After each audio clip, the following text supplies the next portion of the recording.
En la frontera entre México y Estados Unidos, el río Bravo serpentea como una línea de agua que ha sido testigo de innumerables historias de sufrimiento, esperanza y tragedia.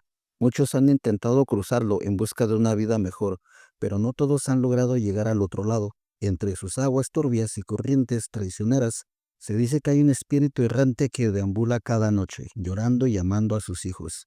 Los pobladores de las ciudades fronterizas han contado esta historia durante generaciones, advirtiendo a los viejos migrantes que no se acerquen al río después del anochecer, porque si lo hacen, podrán encontrarse cara a cara con la llorona del río Bravo.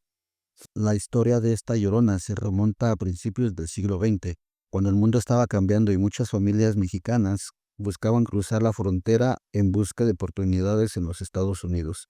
Entre ellas estaba Mariana Rodríguez, una mujer hermosa y joven que vivía en un pequeño pueblo de Ciudad Juárez, cerca del río. Mariana se había casado con un hombre llamado Javier, un jornalero que soñaba con una vida mejor al otro lado. Juntos tuvieron dos hijos pequeños, Lucía y Fernando. Aunque pobres, eran felices, y María amaba a su familia más que a nada en el mundo. Sin embargo, la desgracia golpeó a su hogar, cuando una gran sequía arruinó las cosechas y dejó a la familia sin recursos. Javier, desesperado, decidió irse a trabajar a Texas y prometió enviar dinero para que su esposa e hijos pudieran reunirse con él más adelante. Mariana esperó con paciencia, pero los meses pasaron y nunca recibió noticias de su esposo. Un día, un viajero trajo un rumor que destrozó su corazón. Javier se había olvidado de ella y estaba viviendo con otra mujer en San Antonio. María se negó a creerlo al principio, pero cuando otro hombre del pueblo corroboró la historia, su tristeza se convirtió en furia y desesperación. Convencida de que ya no había esperanza, Mariana tomó una decisión terrible. Una noche sin luna envolvió a sus hijos en cobijas y los llevó hasta la orilla del río Bravo. Sus lágrimas caían en las frías aguas mientras le susurraba palabras de amor. No sufriremos más, no permitiremos que Él nos abandone. Los niños inocentes y confiados no entendían el peligro hasta que fue demasiado tarde. Con un último sollozo, María los empujó al agua. La corriente los arrebató de inmediato, y sus gritos desgarradores se perdieron en la noche. En cuanto lo hizo, María comprendió el horror de su acto. Corrió río abajo intentando alcanzarlos, pero el agua oscura se los llevó sin dejar rastro.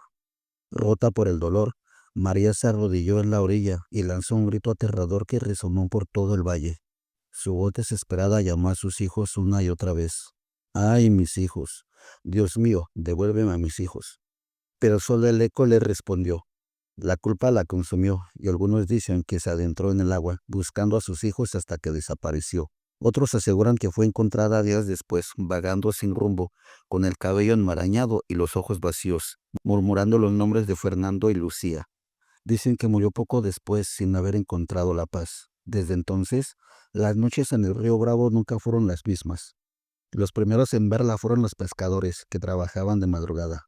Una silueta de mujer caminaba por la orilla, con el vestido mojado y los pies descalzos, sollozando con una voz que ponía los pelos de punta. Los más valientes intentaron acercarse, pero cuando lo hacían, la mujer levantaba la cabeza revelando un rostro cadavérico, con los ojos huecos y una boca abierta, con un lamento eterno. Mis hijos, devuélveme a mis hijos, gritaba, antes de desvanecerse en la neblina. Con el tiempo la historia se extendió. Algunos migrantes que intentaban cruzar el río en las noches dijeron haber escuchado su llanto entre el sonido del agua. Otros afirmaban que cuando estaban a punto de perderse en la corriente, sintieron unas manos frías sujetándolos, como si intentaran arrastrarlos al fondo. En ocasiones se escuchan los gritos de un niño ahogándose, y cuando alguien intentaba buscarlo, no encontraban nada, solo el reflejo de la luna en las aguas turbias. Las historias de la Llorona del Río Bravo son tan numerosas que incluso algunos de los agentes de la patrulla fronteriza han dicho haber visto algo extraño durante sus rondas nocturnas. Uno de ellos, un hombre llamado Carlos Gutiérrez, contó que una noche de verano patrullaba la ribera cuando vio a una mujer parada en la orilla. Pensó que era una migrante que necesitaba ayuda. Se acercó con su linterna y le habló. Señora, ¿está bien? ¿Necesita ayuda? La mujer no respondió. Carlos notó que su vestido estaba mojado y que tenía el cabello sobre el rostro. Cuando dio un paso más cerca, ella alzó la cabeza. Sus ojos eran dos pozos oscuros y su piel estaba gris y marchita. Antes de que pudiera reaccionar, La mujer gritó con un sonido desgarrador. Carlos cayó de espalda y sintió un frío extremo recorrer su cuerpo. Para cuando logró ponerse de pie, la mujer había desaparecido.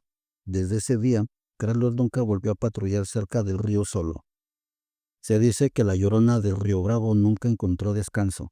Cada noche su espíritu camina por la ribera buscando a sus hijos en la corriente. A veces se le ve de pie, inmóvil, con la mirada perdida en las aguas. Otras veces su llanto se escucha a kilómetros de distancia, aterrorizando a quienes la oyen. Los ancianos del pueblo advierten a los viajeros que nunca caminen cerca del río después de la medianoche. Si escuchas su llanto, aléjate, y si la ves, no la mires a los ojos. Porque aquellos que lo hacen dicen que sienten un impulso irresistible de caminar hacia el agua y nunca regresan.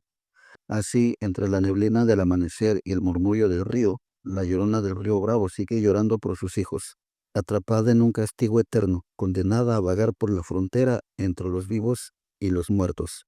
Fin.